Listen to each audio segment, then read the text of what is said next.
resources, and he is now literally trying to breathe with his fingers and knuckles. Because when you begin to breathe with your rib cage and your diaphragm. The next thing you recruit after that is your sternomastoid muscle, which is the big muscle in your neck. And then when those are wasted up, then you're relying on these types of muscles, like your fingers, to try and stabilize your whole right side, because he's totally dependent on getting air into the right side. So he's using his fingers and his knuckles against the street to try and crank up the right side of his chest. This is his only way to try and get air to get into the right lung.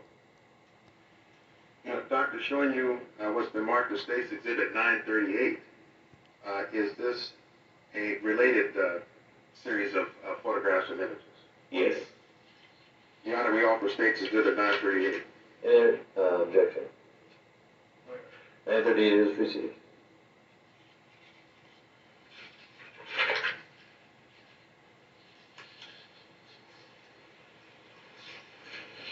So, Doctor, tell us what we see here in Exhibit 938.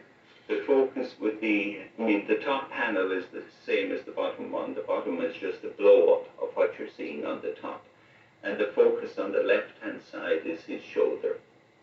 And again, as I mentioned, when you have difficulty in breathing, you begin with the diaphragm, the rib cage, you go on to the accessory muscles like the sternomastoid. One of the very last muscles that you will use is your shoulder. You don't really use your shoulder for breathing, but if you look here on the left-hand side, the shoulder is extremely prominent. So this would be what like people in a gym would call sculpting of the shoulder muscles, and you're seeing them standing out very prominently. So at this point on the left-hand side, he's taking a breath in, using his shoulder to try and get a breath in.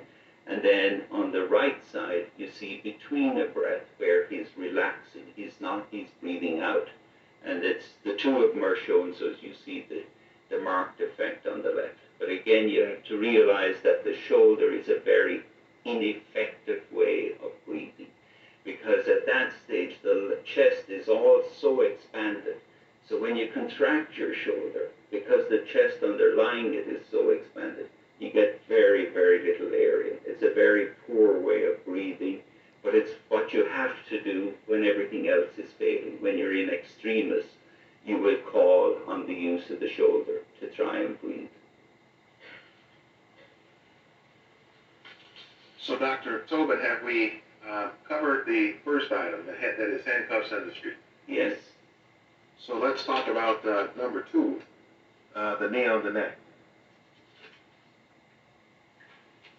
Explain why the knee on the neck is so significant. The knee on the neck is extremely important because it's going to occlude the air getting in through the passageway.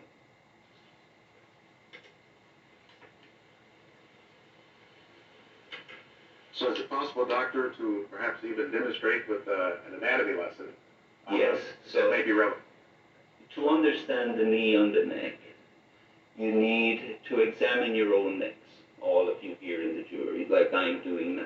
And so, the first thing is, if you put your index and thumb up here at the top of your neck, the first big thing you're going to find is your Adam's apple.